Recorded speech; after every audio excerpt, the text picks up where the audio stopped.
era kyovola banga president w'eggwanga alina obuzibu ntera nobiwuliraawo kubanga kati ayagala okulaga abaana oba abalonzi the majority of voters nti akoze nnyo mu bwongo obwo akoze kuba yabiraba weyajjira wano nga Makindi eyo nayo n'eriyo nayo bitooke nansuku nantobazi kati wona wajjudde ebizimbe kati alaba akoze naye omulonzi owaleero ye yagenda okuzaalibwa nga bizimbe eyazaliddwa mu 9 nze Adam Kungu yazalibwa mu 9 mu 2 wasanze bizimbe kakati gwe kugamba nti yakoze olaba nga bikwewuunyisa mbwate tuwongedde ebyempuliziganya simanya amasimu radio nyingi nze nkuze webiri bw'okola bwebiri twalina UTV yokka ne radio Uganda then ebyo sibimanyi kakati alwanagana n'ekintu ye kyategeera ate ayagala okiguza abatakitegeera nga tebajja nakitegeera because they can't relate with it era kyovola abatuuse ekiseera balowooza byayogera nabyo biba biki kati basigala tebabimanyi ate ne bagamba nti tetwagala nakumanya kakati bwe buzibu bwatuuseeko president w'eggwanga governance decisions zikole abataagala decisions ezo bayina kusinziira ku ezo balonde omulala ayagala okukola ze baliko ekyokubiri bwe tunabeera ne business wano ng'omuntu bwafa esigalawo the time to digitize businesses is now Kochi kumi musatu tonyeza musatu radio 4 SS zile chikomika tonyeza msam radio 7 iraka diabai jikuru bomuka makali nze Adam Kungu meso program gwensonga kutuli Honorable Fred Mukasambide bwetuba buli wakuna doctor Honorable Dr. Fred Mukasambide nga amyuka president wa Democratic Party kibini kisinga obugumiikiriza Honorable soso kulaba nate nange sebo okuva itwasemba okuba fedna weekend nenzija ne bangamba ofunyemu obukosefu neka tuwendi amina mukama yebale weekend tambudde Honorable wiki tebadde mbi tubadde tutambuza ebintu nga tubyetegereza nga bwe tulaba ebitambula katwetegekera tubala eggwanga litegeere omuwendo gwaffe bana Uganda ekintu ekyo twasembukira obulungi ennyo nga naye titunabifaako nnyo naye kakati abamanyi obulungi omugaso gw'okubalibwa ekyo nakyo tukirinze wiiki tugirabyemu ebintu bingi tulaba abaana b'essomero babuuka mu nnyonyi tujja bagenda ku ssomero ga wiiki tubadde busy president n'abasuubuzi n'abagamba naye temunkangakanga ate nnufu wano twali twabiraba dda enjijikira we twayogera wano nti bagenze musisinkana ku State House ntugamba naye era eyo ensonga eyo si yaabwe tujja hono ontwala nnyo tokola muse kubatuuliza abatuuliza bannange nsanyusa nnyo okulaba nga Mukama Katonda atusobozesezza okubeerako wano mu nsi omuli ebintu ebingi ennyo buli kaseera kozukuka ng'oli mulamu oyongera kumwebaza muzungu ye yagamba nti buli lwowulirizanga nga basoma obituary ey'omuntu sanyuka nnyo kuba gwe kitegeeza oli mulamu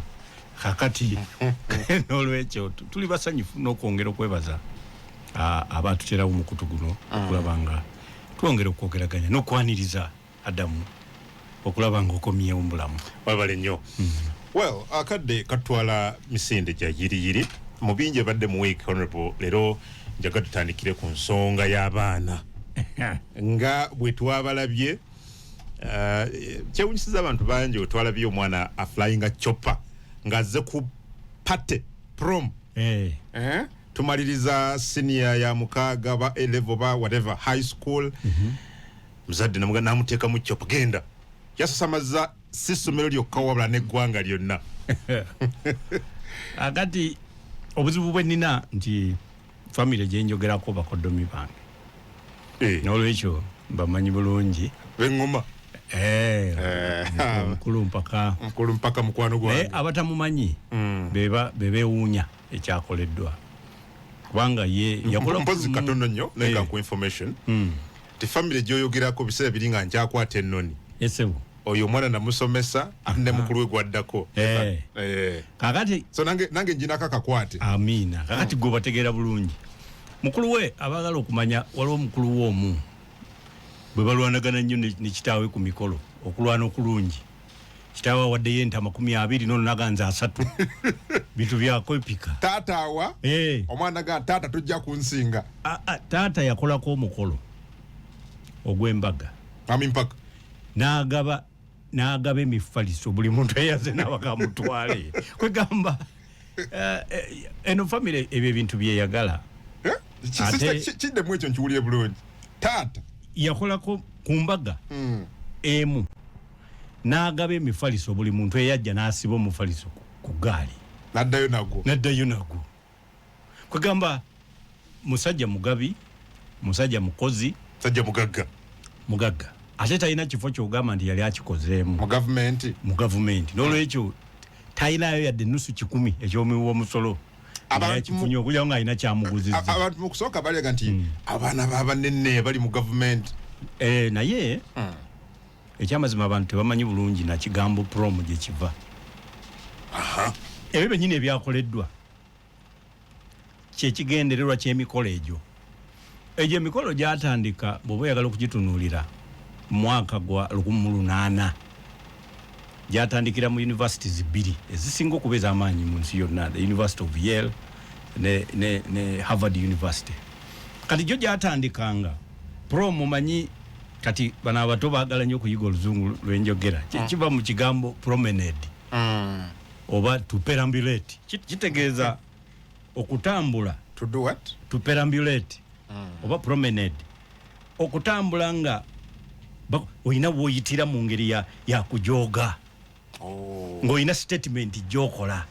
statement eyo ngeri extremely luxurious ostentatious kati nga okola statement eraga nti nze nakikubye nsinga bali kakati yenteeka era yensibuko y'omukolo y'emikolo egyo gye bayita prom parties oba promenades ebyo byennyini bye twalabye ebyo byennyini kujooga kulagako tukyabulamu n'okubulamu singa kyali kisoboka ne bakolerako prom kubanga nze abantu abamu era ninako gye nabadde ne baŋŋamba naye gwe naawe onayombidde tukulabye emotoka mujjidde ne mbagamba nedda ebyo ebintu kati omusajja bwe bagamba nti ono omulimu gwe astronaut kitegeeza agenda ku mwezi n'akola ki singa ajja n'akugamba nti nze eyo nagenderayo mu rocket oba mu kizungirizi tekuba kwewaana. It is a tool of trade. Oba tetusobola gendayo nga toli mu kizungirizi. Kakati emirimu gye tukola gya bwesigwa. Nti abantu balina okukukwasa essente zaabwe nga balina obukakafu nti essente ezo gwe tojja kuzibulankanya okugeza ng'olabika naawe oyina ezizo kyekisooka ekyokubiri ng'olina erinnya lyosobola okufiirwa singa zibula ekyokusatu nga olina emirembe mingi nnyo gy'oyagala okuba nagyo okusinga obuzibu obuyinza okukujjira singa zibuze. N'olwekyo ffe nga bannamateeka tukola statement. Ekyokubiri ndi munabyabufuzi Mwami Adamu kati ensi ekimanyi nti buli lwakuna mbeera wano. Waliwo ne ku mukutu jjojja okunsanga nga bannanga nti mu nnaku 14 nja kubeera wano. Kati singa nina abannoonya nga bammanja batawaana n'okunoonya balinda bulinzi nti asaba buli ku muzindaalo kwali ne bajja. N'olwekyo tukola ebintu ebyo ebijja mu ffe bye tukola nti twewala bingi okusinga abalala boogamba nti talina wojja kumusanga oyo alya ssente n'akyusa kifo n'atuule walala. Kakati zino prom zatandikanga zaba graduate students nga bali mu kugraduatinga beyozayoza balaga enjawulo wakati waabwe ne bali balaga kati ne bijja ate ne bifuuka ne biyingirako ne mu class societies tugenda okuyingira emyaka gigenda okuyingira 93 kati nga mu American society wazzeeyo abajoozi nga waliyo class struggles nga abagagga kati nga wano mu Uganda njagala abantu baffe mu kitegeere nti buli nsi gy'obeeramu ebeeramu ne pyramid ey'obugagga. Kakati waliwo abagagga abali on top of the pyramid mu Uganda batono era beemanyi kakati fenga baloya fe batuwa instructions waliwo juzi sinza kwogera manya ga bintu kubanga sikirizibwa naye ekizimbe kyabadde kitundibwa wano wafe mukololo ekizimbe nga ekyamazima bwogatta ettaka baligula milioni nga 3.5 ne bazimbako ekizimbe kya milioni nga 6 kugamba ekizimbe nga kirina value ya bukadde 9.5 wonna okugulawo kati naye jjukira bakitunda kati abagagga abali on top of the pyramid batono ate bemanyi bakubano bemuulira batuuliza muve ku bantu bemuulira abali ku top of the pyramid bebonga kati aina milioni 7 zasobola okufulumya si bano nti bompe ekyapa nenkiwumuza mweno banka bampa abo balalako nabo era abagagga bo beekubira amasimu nti owaaye kino bakitunda process ene yitidde mu chambers zani nti zambidde naye tokkiriza tetukka wansi tumugule mukaaga kitundu si mwenda kitundu kino kindekere kinaddako nze nja kigula kino ekinaddako gojjogula kino nze nja kigula naye mukaaga kitundu baina syndicate eyo kakati gwe n'ogenda mu bagagga 5 nga bonna bakugamba nya kitundu n'osigala nga ow'omukaaga ekitundu yali waggulu ogenda toyina option ndala yonna n'obulira client wo nti munnange obuzibu obuliwo nti offer eriwo gye twekakasa obulungi eri ku mukaaga kitundu $1 nga baleeta kati bo bennyini olw'okuba batono waggulu basalawo nnyo bebesalyawo ne prices zaabwe kati baakola kye bayita monopoly naye ey'abatono nga bonna bali mu bizinesi y'emu balina obusobozi era ne bakwata sente ne bakigula oli n'afiirwa milioni 3 naye kyeyabadde agoba of course kyabadde kineneko nga naye ayagala kubaako investment gy'akola ewalala kakati kiki njagala okutegeeza abagagga b'omu America baatuuka ekiseera nga bo bajoogera waabwe nti kati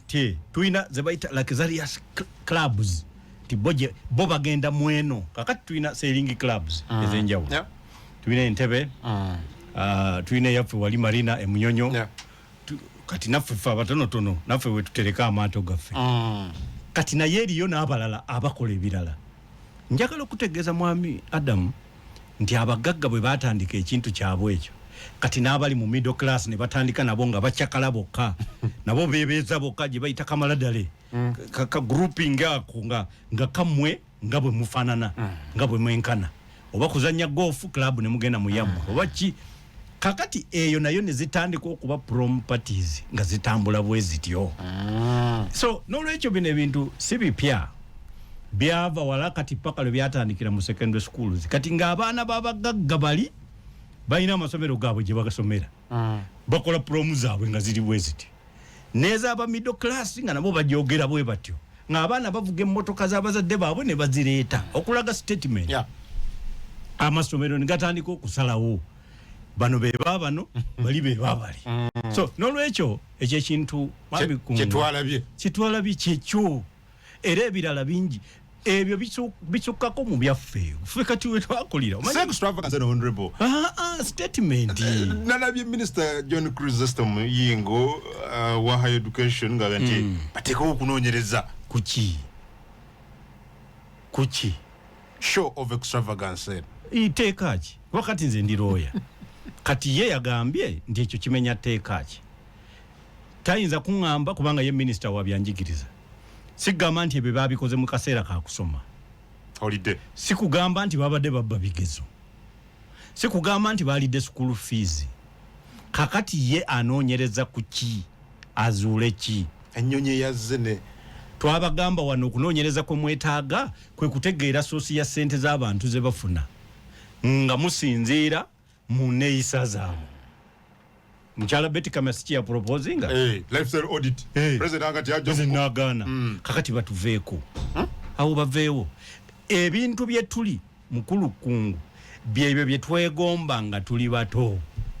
kati omwana ono ajja kubeera kyendi kubanga ayagala ebintu nga bwe mbikola abo byogera yes ojja genda okulaba nga naye mu bimu ku bintu byayagala abeere ajja kubeera njagala mbeere ngooli oba n'omusinga musinga nzedda nasomanga amawulire nendaba mu bagildi president aba Makerere University nensoma Nobert Mao nensoma Charles Romushana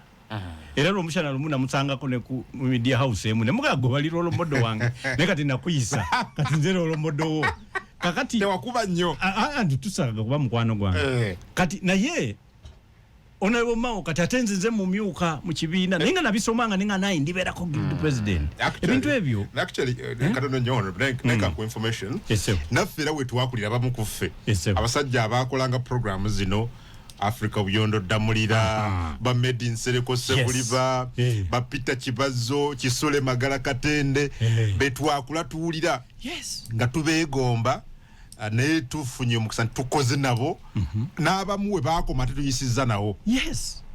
era ebyo byokulabirako abaana bitwagala bakulenga begomba njagala okutegeeza olwaleero tuli mu kulwanagana na bisiyaga kati nze buli lwenda omwana omulenzi nga yeekutte n'omwana omuwala ako kabonera akalaga nti mu future bajja kwagala okukola embaga z'omukyala n'omusajja kati ebyo ebintu tutandikutiga era bw'otu nawe bw'okiraba because nalebyo n'abadde bagamba nti abaana n'olaba omwana omuwala omwana omulenzi era bwe balina okuba kakati obuzibu bwe tulina ffe abazadde era Adamu kaakubulira nze juzi naliko ku graduation y'emu mwana muwala agraduatinga abazadde bawadde speech nze nali omugenyi omukulu abazadde bamugamba kakati kye tubuzaayo kimu kutulaga mwana munno nenvayo nembagamba naye muli bantu bazibu omwana ono mwamutambuza mu primary ng'asomera mu masomero g'abawala secondary g'abawala asomedde kati ani gwe musuubira gwagenda okugwira mu bwangu obwo amulabe bulabi amuwasize nawo ono mwamukweka akatale kakati essaawa yeeno abazalireyo nekaana nga tabalaga nyiniko mutegeere nti okuwa abaana eddembe kyekivaamu kye bayita social responsibility theory jukira kati gwoli munamawulire olwo gye bayita libertarian principle of media egamba nti bwe muba mwagala media efuuke responsible musooka giwa liberty giwa eddembe lyayo nti yo bw'enaakula ejja kutuuka efune responsibility yaayo wano mu Uganda twalina ffe bwe twali tukyali kati tuli makerere bulungi lupapula lwa red paper ne lutandika red paper eyo nagibanyumizaako yo yalinga ebiseera ebyo nali nagula kubanga ze nali mu first year nagula olupapula lwa Financial Times nendufuula Financial Trends n'abaalimu abaana abakoleramu nembaguliramu naye nga tusoma nabo mu first year ngolo ndi w'amaanyi ngamba kati nga bwe nsoma Mascom era gye nja okukola kakati jukira ebiseera ebyo twafuna ne contracts zaali za MTN twazifunako za myezi ng'ebiri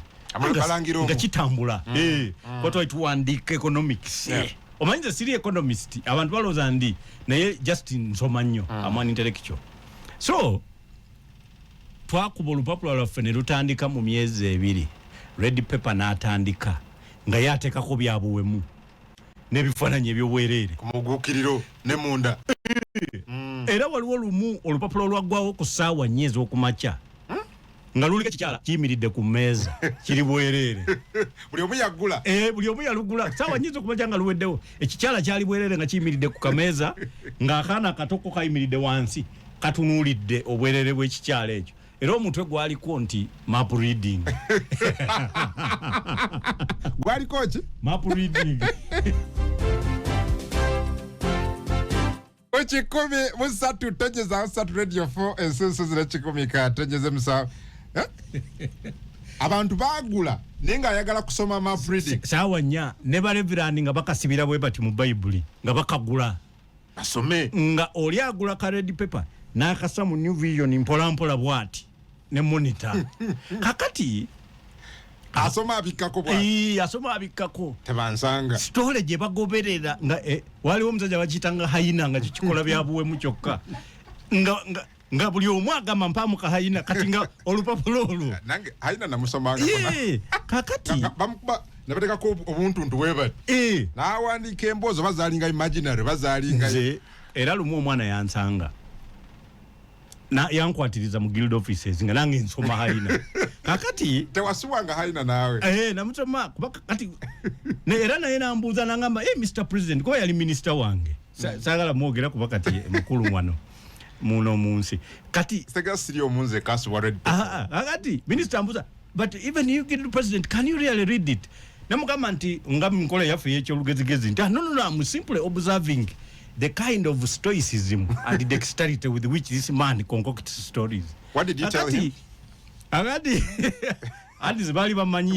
you tell him? Nti I'm simply observing the stoicism and the dexterity with which this man concocts stories. Kakati nemuyitako simanyi kye yatwala nekyatakola ki nekyatatwala naye kiki kyenkulaga nti red paper yatuuka ekiseera ng'abakulembeze b'olupapula olwo babagalira ne babata lwakuwandiika ate security issues lwakuwandiika investigatives so babalekera eddembe ne bakula ebyo ne babivaamu kati ate ne bakolera ddala eby'ensonga so abaana bano betubawa liberties zaabwe bajja kukula beezuule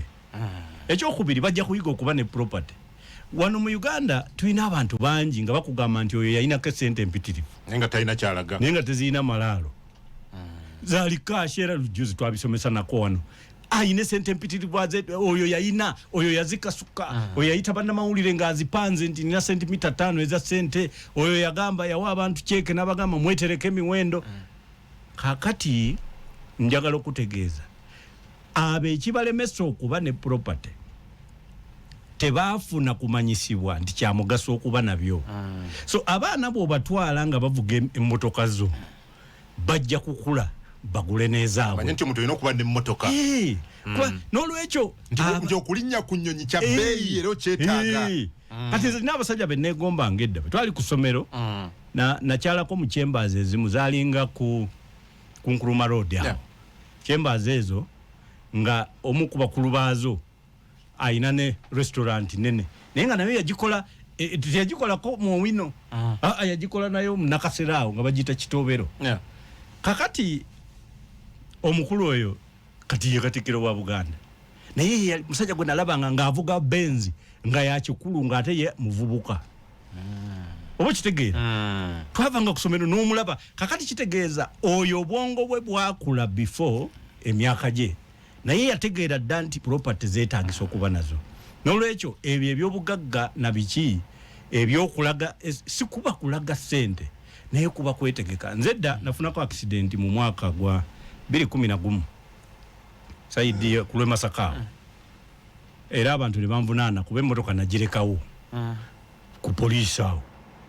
eKamengo era nga bwe bambuuza lwaki wagirekawo nti ne mugana nange ngambaga yali endeseewo twafuna accident nali mutabani wange gwe nali omukube nali nsimbawo manyi guild president be Makerera abo kizibu omuntu okuyitamu nga talina mukono gwange kuba ekyo nange kyankuliramu kati omu yali bamuyita Senkubuge naye twali tugenda Masaka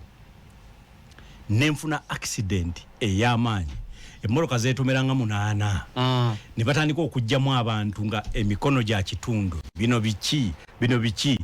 naye ffe olw'ekika ky'emmotoka kye twalimu Benz twavaamu nga tulina bubeezi kamunguluze nga gwe twafunanga nga twekuba obutto ku ssomero ola airbag ziri ffe zezokka ezaatukuba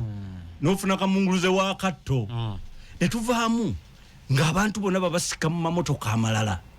bafu basika mu bitundu kati nendowoozaamu muli ne ngamba naye bisitole by'essomero nga bagamba nti naye omuntu bw'ofa gwe tomanya kati nentaliko gamba naye banfudde kakati nenkubira maama wange with two issues nga mmanyi nti alina pressure bw'awulira obuwulizi ku radio nti accident yabadde munze nga tebannakimalayo nti nze saafudde yayinza okufa ekyokubiri nga njagala kakasa oba ddala ndi mulamu akwata essimu ne mukubira ne mugana naye kati nyenze mbidde naye ndi mulamu wamma kakati njagala okutegeeza ekyantaasa kwolwo kika kya mmotoka n'olwekyo abantu baleme kuddaawo waliwo bano boolaba beeryamu enjawulo n'omulaba omusajja alinako bw'atuuse nga bwe bakulengera ng'otambuza ebigere nti mbidde wuuyo ne bw'oba otambulira mu mmotoka yo bwe balina okukulengera that is number 1 it's a statement ekyokubiri nga bw'oyagala obulamu bwo n'obikka n'engoye n'okakasa nti engoye zino tewaliwo olunaku lwe nnyinza kubanga ntambula mu luguudo fulayi neeyatika kati ne bw'oba otambula mu mmotoka yo bwe kirina okuba Katonda nga tannaba kuyingizaawo maanyi ge ayagala nnyo okozese ku magezi ge yakuwa naawe okwekuuma n'olwekyo ebintu abaana bye babadde bakola bye bintu byennyini omuntu byakola zakata kusawe bbiri zakongeza kona ku lwaliro program gwensonga kwe tuli honorable Fred Mukasambide bwe tuba buli wakuna doctor honorable Dr. Fred Mukasambide nga amyuka president wa Democratic Party kibini kisinga obugumiikiriza becho mbacho gede mbutufu buwangazi bugumiikiriza buwangazi okay n'obugumiikiriza kubanga ekyamazima ekibiina ekyo ffenna tutandika okukijyamu obulungi nga tukuzeemu mu buvuka bwaffe tulwana nnyo n'abakikulembera ffe boolaba twalwana nnyo ne Dr. Semwogerero oyo ne tuleeta Sebaggala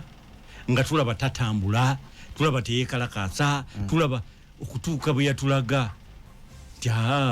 kati bw'ojjanga okulamu otegerera nti ekibiina kino wamma kyova olaba kyajja kyagala mirembe President Museveni naye yennyini yabeerako mu kibiina ng'era alaba tekitambula naye n'alyoka agendako mu nsiko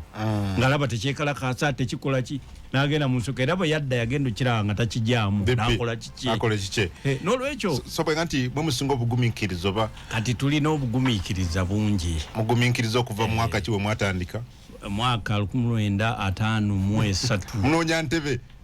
nakati mu bugumiikiriza era naffe tetuli basanyufu nnyo tulinamu abasanyufu n'abamativu ne bwe kiri n'ate abatali bamativu n'enkola yaakyo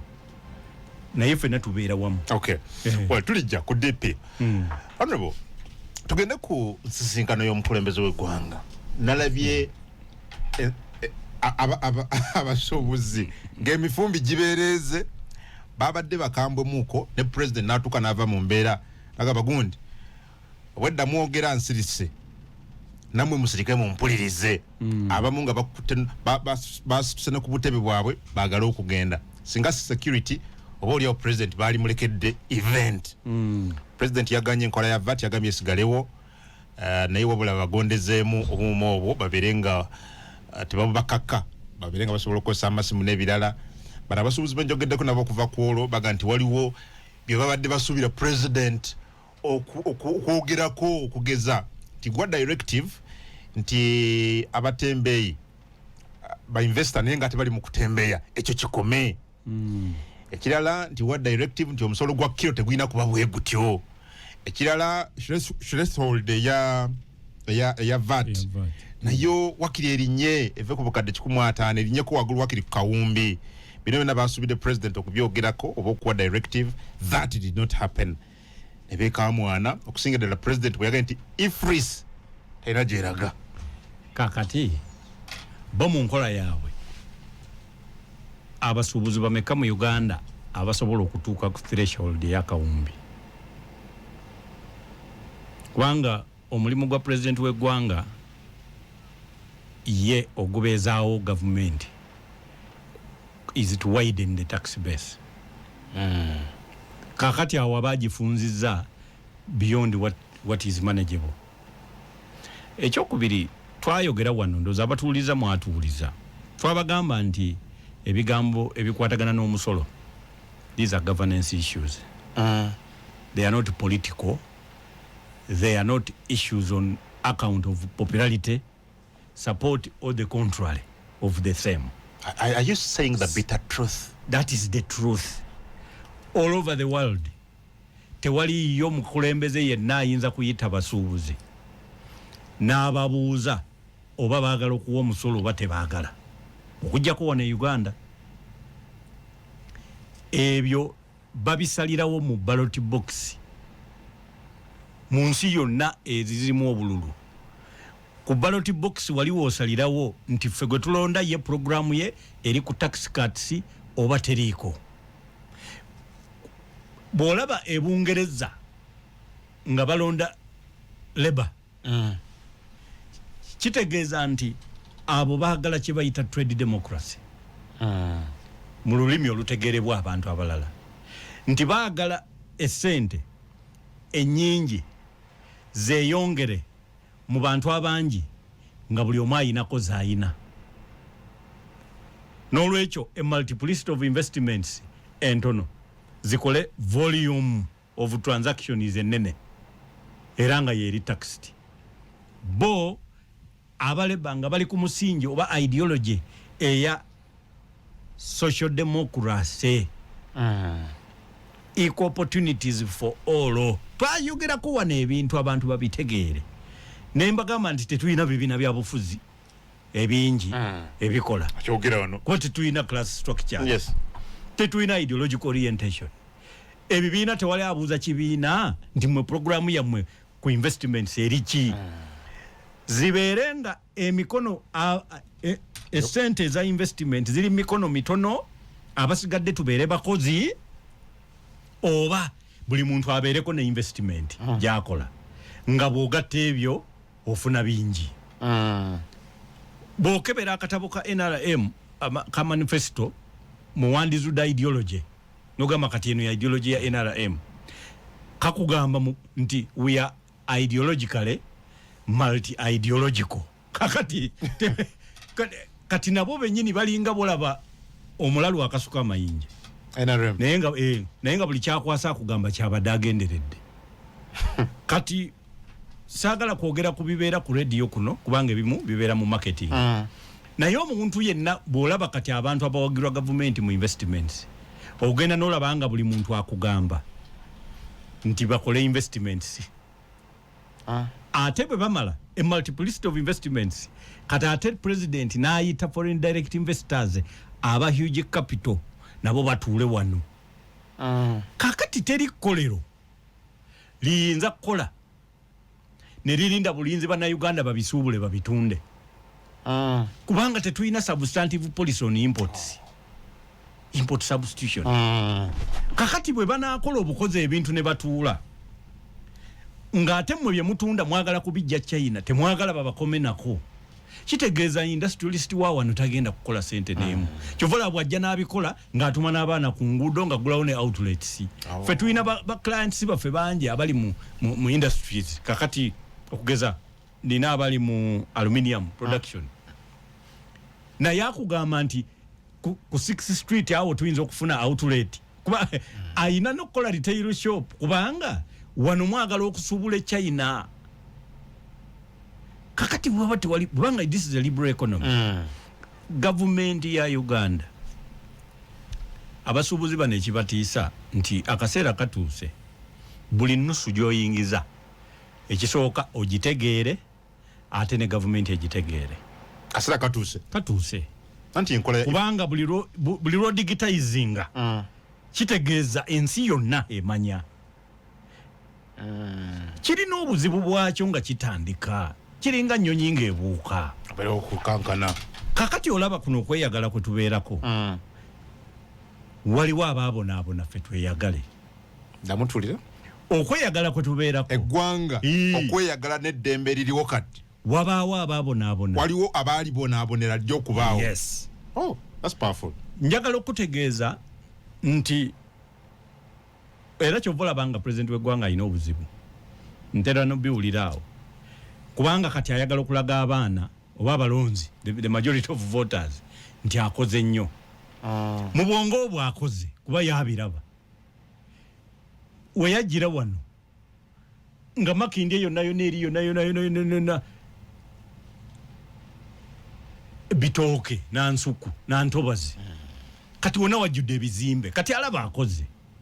Naye omulonzi owaleero ye yagenda okuzaalibwa nga bizimbe. Eyazaliddwa mu 9 nze Adam Mukungu yazalibwa mu 9 mu 2 wasanze bizimbe.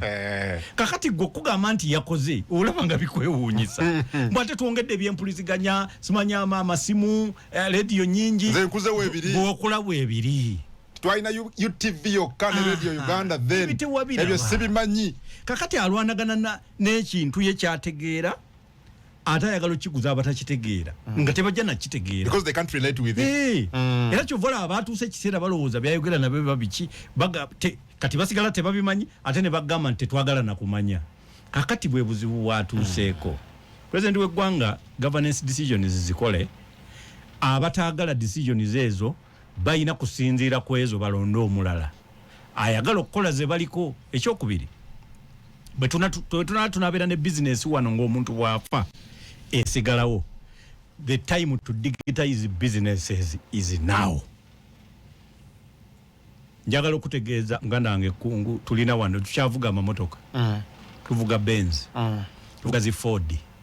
tuvuga zaani abazitandika bonna baafa lwaki weziri abatandika Toyota baafa lwaki weziri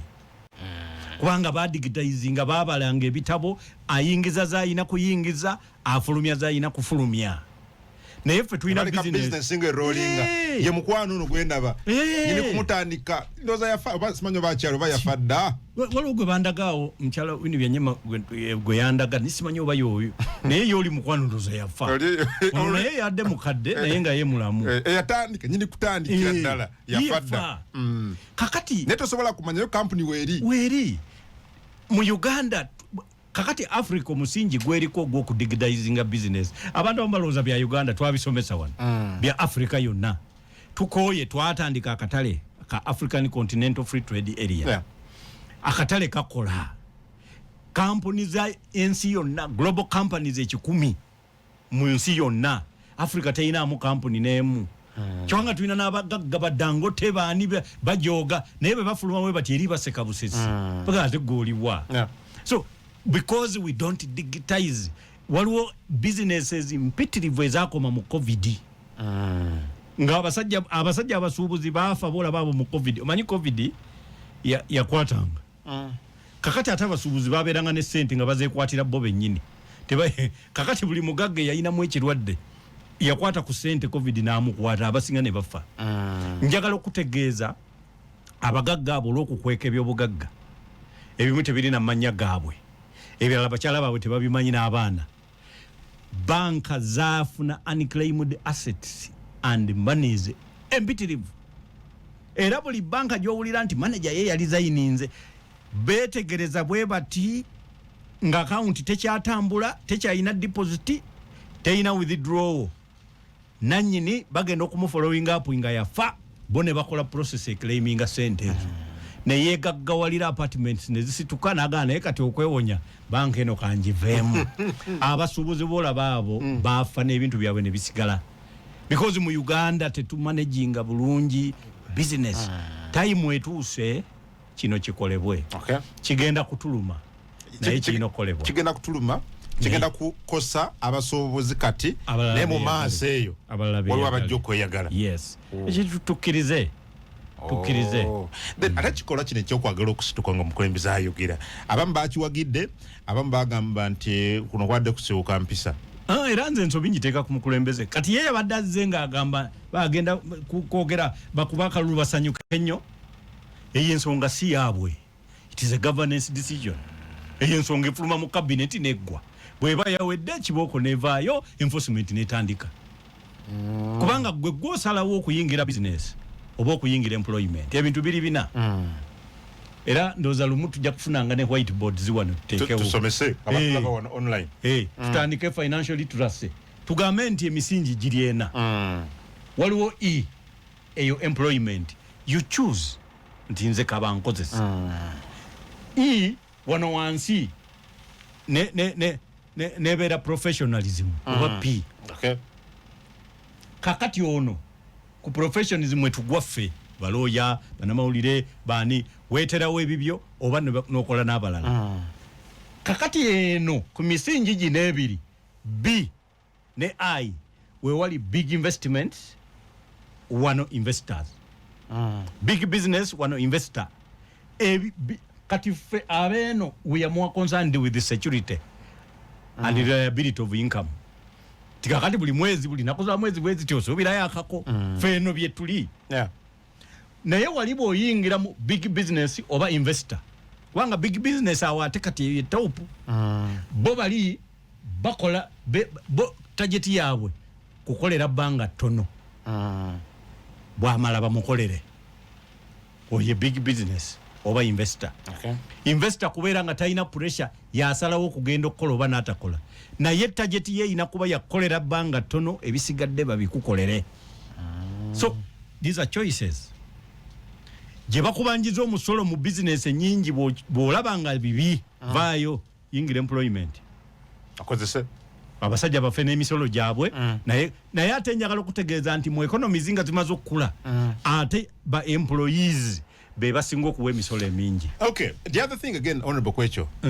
President Yagenti engage in local manufacturing. Kubanga tetujjaga ntukendeze emisolo ku bintu ebiyingire gwanga because tubikola deliberately okudiscouraginga imports munda mu gwanga sobola okupromotinga exports. Therefore bwogamba nti ogenda kujja byamaguze ebweru obiyingize gwanga, you'll face these taxes because they are deliberate. Naye kakati president w'eggwanga waliwo era byabate yatunulidde local manufacturing nga bakola ki,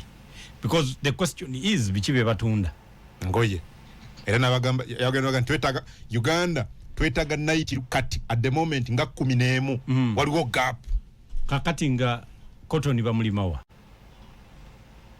banja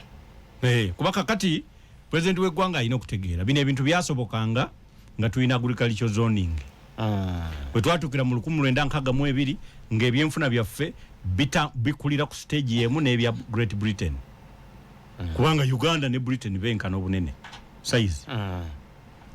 twalina zoning nga tumanyi bulungi tobacco ava mu West Nile, cotton ava Bugisu, dairy farming ava mu Western Uganda, coffee ava mu Central wano. Kakati saawa eno bakutuma amatooke lole amatooke ne wetula district 14 nga tenajjula. True. Osanga kakati bakutuma ente ngoyagala kukola nyama omanyi nti no nafunako investor wano nga ava mu Middle East nga ayagala kuteeka wano ki abatwe kinene nakebera nga temuli munte zimala kubanga nga kyo kyagala kutente ezitakka wansi wa mutwalo mulambo lunaku tituzirina na wano bona bagamba nti bayina ente ayina 10,000 ate kakati tewakyaliwo nti bwogenda eno gyozisanga kati buli district eyina be bagobye ku ttaka bakolewo ente abalala mbuzi.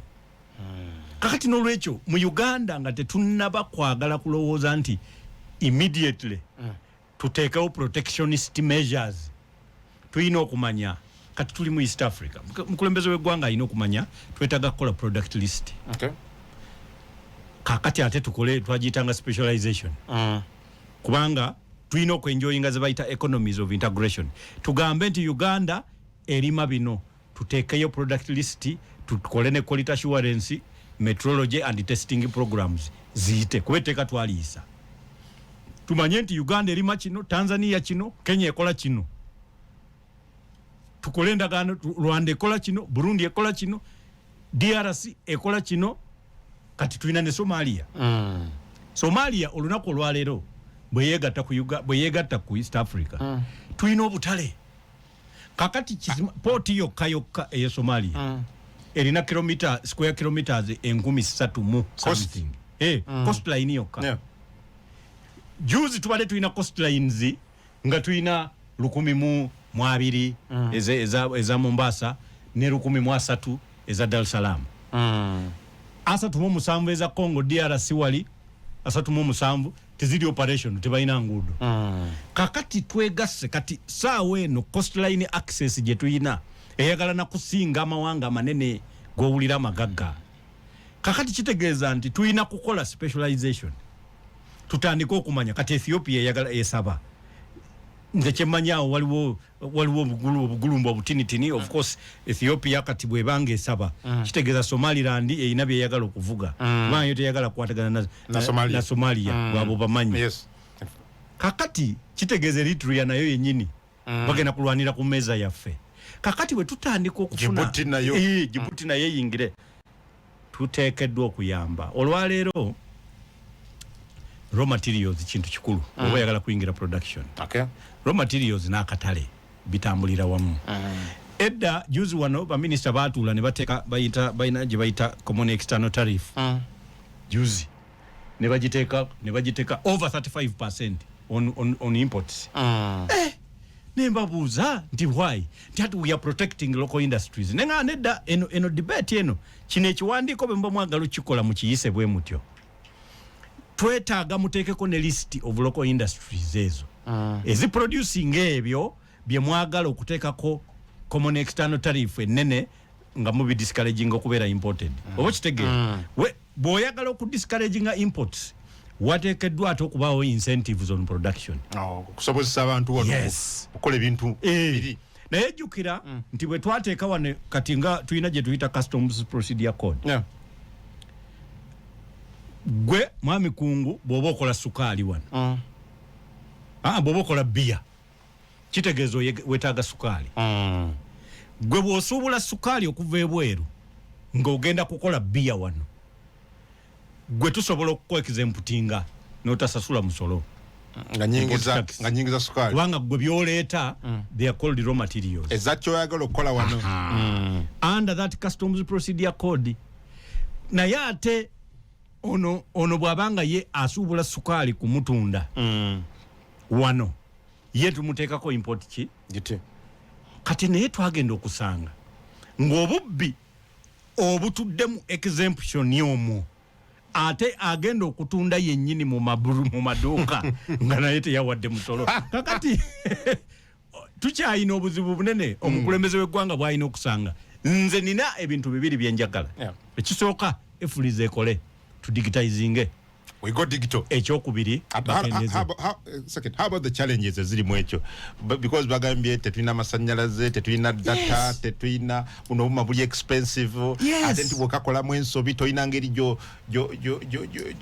gye weekubira nduulu balinga bajja nga bakuba penalty. Kakati katika tugeze bwe baba bakugamba nti 2026 elections zigenda kubeera tugenda kosa buuma. Kakati buli polling station egenda kwegulira ku makaayo. Nze nandirowooza nti gavumenti ye ino oggula obuuma ebukwasa abasuubuzi ebuformatinge era batandika okukola. Gavumenti eri serious ng'eyagala collectinga musolo ekyo kyeyina okukola. Ekyokubiri akuuma n'amasimu birina okubanga bisobola okukola ekintu kyekimu because technology wali nga gwe batawadde kuuma okozesa essimu. It must be okay but we have to digitize ekitawali waayina kukizanyirako. It is possible. Ministry ya ICT ekola ki? Ezo programs zirina okubanga zayiyizibwa. Uganda has the best law. But the implementation yekyagaanye. Tuli mu bisaawe bakuba nkuŋŋaana. President yabuuza abantu bwe bagaana bwe bajjawo obutebe. Kati kyagenda okukola kati agenda mu politics. Kubanga abagamba ayinza solo n'abawache byagala okuwulira. Tomanyi nti ajja basisinkana n'ennaku z'omwezi yazitaddewo. Naye ng'ayagambye ng'amaze ate okusisinkana abakulembeze baabwe okukkaanya ku modalities. Kati oyinza n'okwesanga nga bajja kutuuka kwezi ennaku z'omwezi nga buli mukulembeze asonga mu munne buli omu ng'akoze ekiwayi nga bavuma bano baalya. Twalekedde crisis ku nsonga eno because nalabye honorable abamu ku bakulembeze ekibiina ky'abasuubuzi ekiraba kitafuta bo bagambye nti kasita nnaku z'omwezi 2 June zituuka tebasingana president ne baddamu bo bagambye emboozi nga gye babadde nayo bagenda kugala amaduuka gonna mu Kampala okumala emyezi 2. Muganda wange ekirungi tujja kubeerawo wano inshallah. Bajja genda okutuukayo ebintu bibiri nga bibaddewo. Either nga mu nteesaganya zino bakkaanyiza ne batuuka ku kintu ekisembayo obanga bo bennyini bakubagana nga abaali bazimba omunaala gw'e Babeli. Mu Bayibuli mulimu ti abasajja baali bazimba omunaala nga bagenda na kutuuka ku Katonda nga bagenda kutuukira ddala era kirowoozebwa kati ffe nga balooya tulaba ku byafaayo ne tumanya tikyaka abasajja abo baali banatera omutuukako naye tiyakayana nabo yabaawula nnimi nga ono takyategera lulimi lwono ono amusaba birijo n'amukuba ttaffaali alowooza amuvumye kakati basobola okutuuka kwezi ennaku z'omwezi nga balinga abazimba omunaala. Kikumi musatu tonyeza musatu radio 4 essensi zile kikumi ka tonyeza musanvu radio 7 eiraka lyabaye gikuru bomukamakaaliga nze Adam Kungu message giteeke ku 055 0 0 M2505 teekako kati 055 0 M2505 amanya togerabira ganti likuwa no Red Ovaka mbulaba buli mukuyingira wano onagambye ye Saurembo Mugaga agambye kwendiri na weru ho onre bwe bale kutanya nsonga Tadeo district councilor Kiyuni Mubende abasubuzi ensonga bazikwate mpola Kaguta ajazimala bwati wage message muzindike kati manyo zisinika katenga tuvudde ku show nga tezikyakola makulu but keep them coming. Studio lines ngenda zita mu maaso mu dakiika 2 okuva kati genda kuyita ku 0752 13 ne 0793 0752 103 103 ne 0393 104 104. Ampuliriza ensonga zezo. Honorable Mbid. Esebo. Census. Twasemba kubala ddi 2014 twali bakubala 2012 sente ne zibula government okusiza government naba pushing mu 2014 ne tubala akati emyaka 10 giyiseewo tuddamu lunaku lwanca era enkya public holiday. Abampuliriza temufaayo ekyamazima tebabasomesezza na ku census ng'egenda kubeerawo. Broadcasting stations zonna baade baziwadde ekiragiro zikolere ddala naye nga UCC ekikoze. Naye bannange, broadcasting is a business. Toduumira buduumizi nga banno tewabawadde ssente kubanga bali mu business ey'okukola ekyo gwe kyoyagala obbalagira bakole ku bwereere. Kakati abatuwuliza kye mulina okumanya nti eggwanga terisobola kubalirira, terisobola kulaakulana, terisobola kubeerawo okuggyako nga limanya abantu baalyo. Wano mu Uganda yensi mu Africa ndowooza n'okusingira ddala ne mu nsi yonna eyali efunyeeko abanoonyi b'obubudamu abawerera ddala miliyoni 1.5. Kakati bw'obanga ababo bennyini tobamanyi n'ofunayo abalala miliyoni 1.5 otuuka ekiseera nga abantu b'opulaningira mu ggwanga tosobola kubakolera by'opulaninze era nga ne pulaani gy'okuba ekyamazima si yentuufu. Njagala okubategeeza abantu baffe nyamumanye nti kati president gw'eggwanga lumu yagenda n'alangira n'agamba nti ate mu mwaka bwe guti tugenda kuba tuyingidde gye bayita middle income status. Ebyo ebintu byonna bye muwulira, national income, gross national product, gross domestic product, per capita income, GDP per capita, abasomi mwena mwe tujja kufuna lumu olunaku mbibasomese wano naye byonna bisinziira ku muwendo gw'abantu bannayuganda abali mu Uganda. Gross national product yoyo asinziira era njagala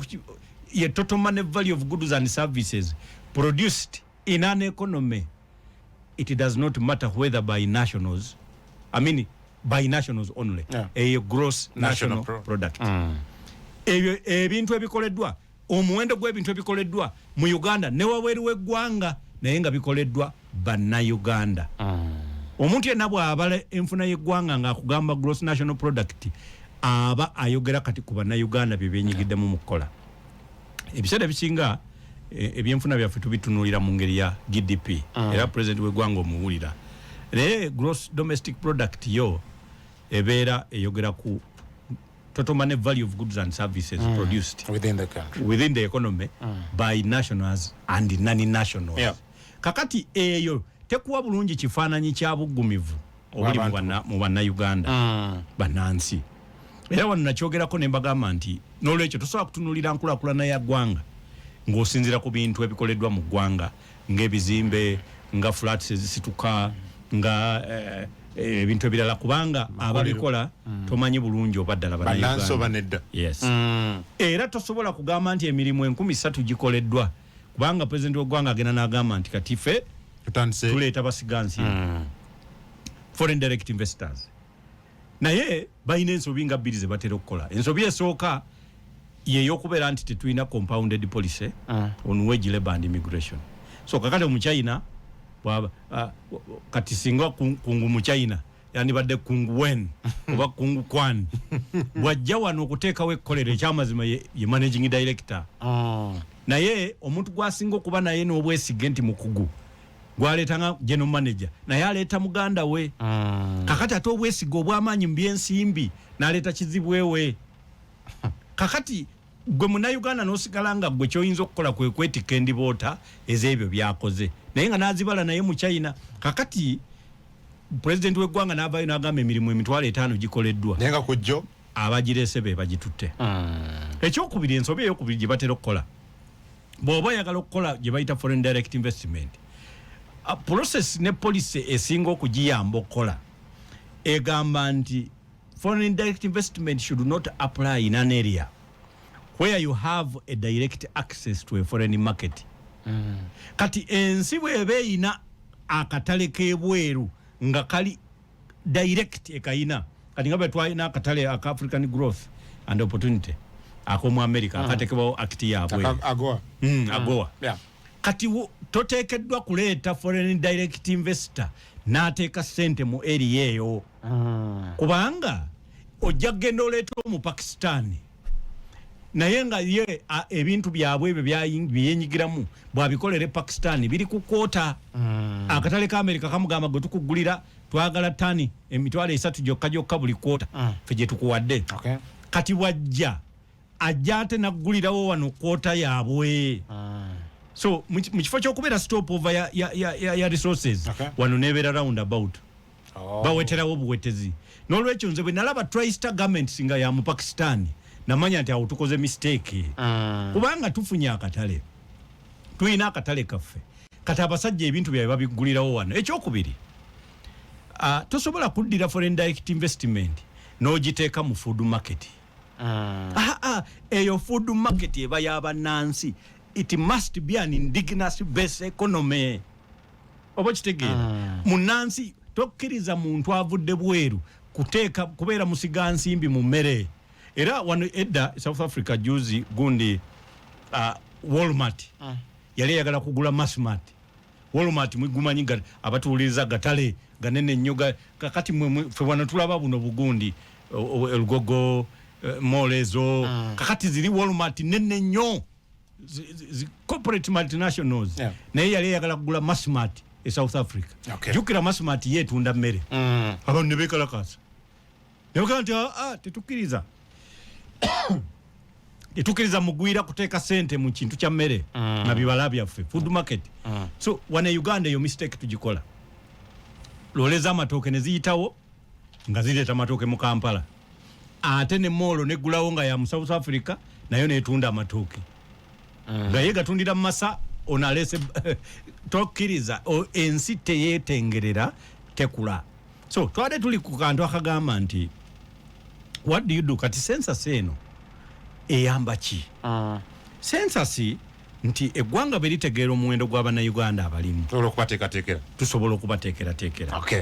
bw'oli bwakugamba nti twagala genda mu middle income status kitegeeza ki nti ensi erina okubanga erina GDP per capita esukka $1,500 omwaka GDP per capita kyandibadde kitegeeza nga buli muntu oyina ku ssente omwaka gugenda okuggwako ng'oyina $2,000 eza dola wakiri nga wazikutteko emiliyoni ezisukka mu 12 buli muntu ali mu ggwanga mu Uganda tukyalinamu abantu nga omwaka guggwako nga takutte ku nnusu n'emu namubagamba wano tugamba wano nga y'okufuna n'omwenge gwanyu asogola gwabali ne bamuwaako obudomola 2 ku 0752 ne 03.3 etambufunze nnyo kuba kadde katugoba abeeko nekyoyogera mbaka rather honorable ajja kubeera nga akwanukula singa so yogera amanyago mwebale nnyo bannaye munsaasira kadde kanye kaweddeyo dda tusaza dakiika 2 honorable yamanyigi gyanafunzafunza ebita byatasobole kumalayo maybe tunabitandikira ku wiiki ejja kakati ekisookera ddala waliwo omuganda wange fe yabuuzizza ne kakati ebyo bikola bitya baagala ku musolo gwaki nga wano mulago tewali ddagala na buli kimu ebyo babiddemu nze njogera nga mukugu nti omugaso gwa kino gwe guno soogera nga wa gavumenti kubanga nze siri wa gavumenti nange ndi ku ludda oluvuganya era bw'olabanga bo sente bazikozesa bubi kati ojja kulonda ffe tuzikozese bulungi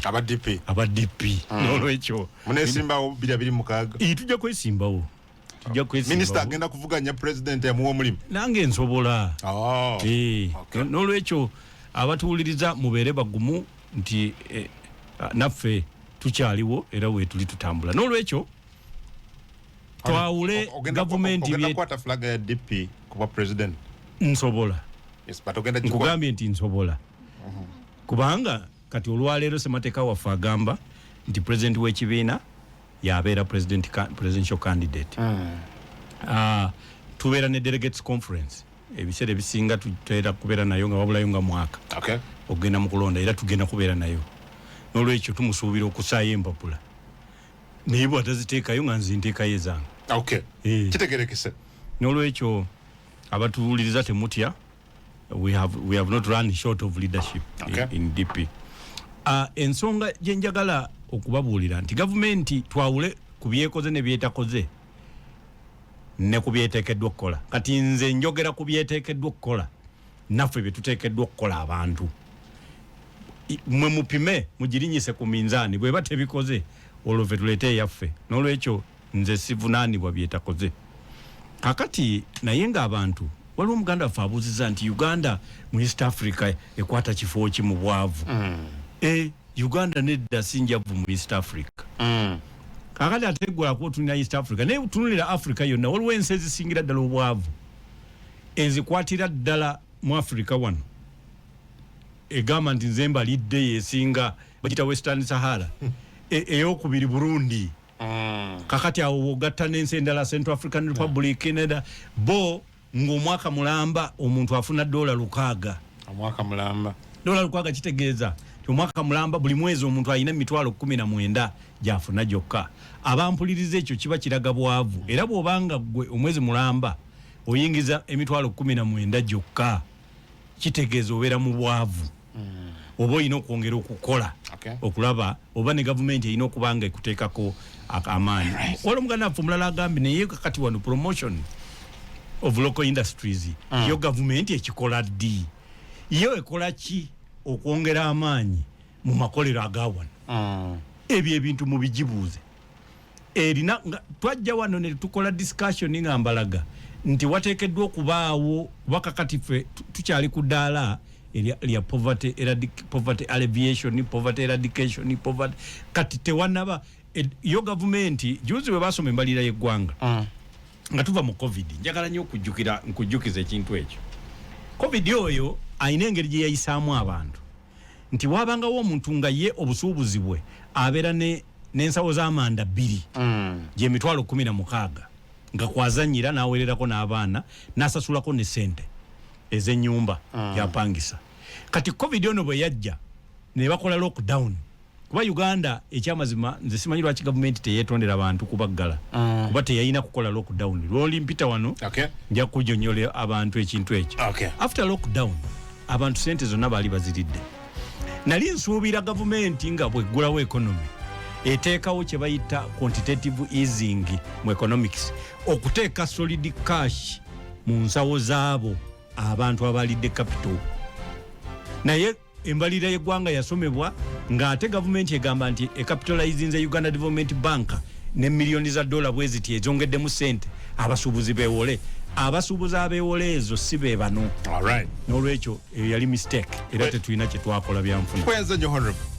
Amin. Nze Adam Kungu, Honorable Fred Mukasambidde bwe tubadde olunaku olwale tuddamu naye nate wiiki ejja ku lunaku olw'Essande. Ku lunaku olwokuna wiiki ejja mu program y'emu.